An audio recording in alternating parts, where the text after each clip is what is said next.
Education without evolution is nothing.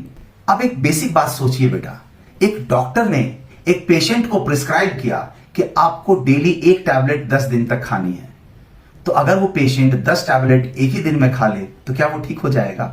नहीं ना।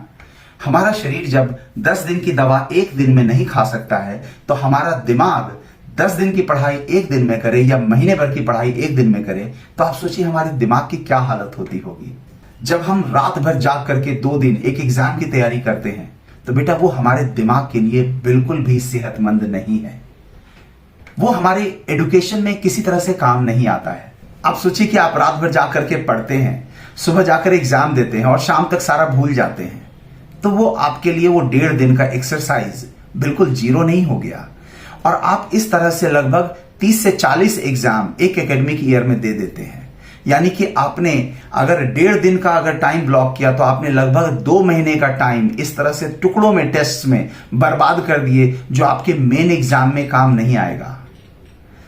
आपकी क्लासरूम एजुकेशन, आपकी सेल्फ स्टडी के अलावा टेस्ट भी आपके इंप्रूवमेंट के लिए होता है, प्रूव करने के लिए नहीं होता है, वो इंप्रूव करने के लिए होता है।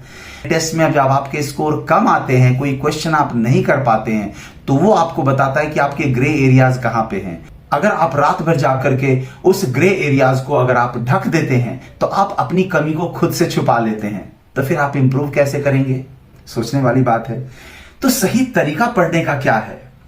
अगर मान लीजिए आपको टेस्ट के लिए पढ़ना ही है, वो तो सबको पढ़ना है, तो आप अगर 15 दिन बाद अगर कोई टेस्ट है तो उसके लिए आप 15 दिन डेली 2 घंटे, 1 घंटे, 1.5 घंटे, जितना भी वक्त आप अफोर्ड कर सकते हैं और जितना आपको एक्चुअली में देना चाहिए उतना वक्त आप उसके रिवीजन के लिए बांध दीजिए।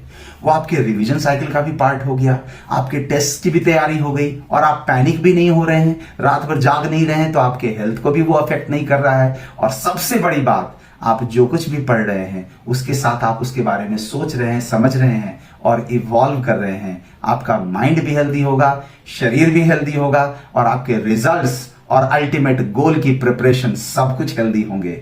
आपका टाइम मैनेजमेंट अपने आप दुरुस्त हो जाएगा जब आप उसकी छोटी छोटी कमियों को ठीक करते चले जाएंगे। नेक्स्ट वीक में एक डिटेल्ड वीडियो लाने वाला हूं जो आपको आपकी तैयारी में, चाहे आप एक इंजीनियर, डॉक्टर या फिर आप एक स्टूडेंट हैं, किसी भी कंपटीशन की तैयारी कर रहे हैं, सब में आपको वो टाइम टेबल का गाइडेंस हेल्प करेगा रियल सेंस में। उसमें सुपरफिशियल बातें नहीं होंगी, वो रियलिटी में कैसे काम को करना चाहिए, कैसे अपनी प्लानिंग करनी चाहिए, उन सारी चीजों को सिखाया जाएगा। तो बहुत जल्दी मिलते हैं।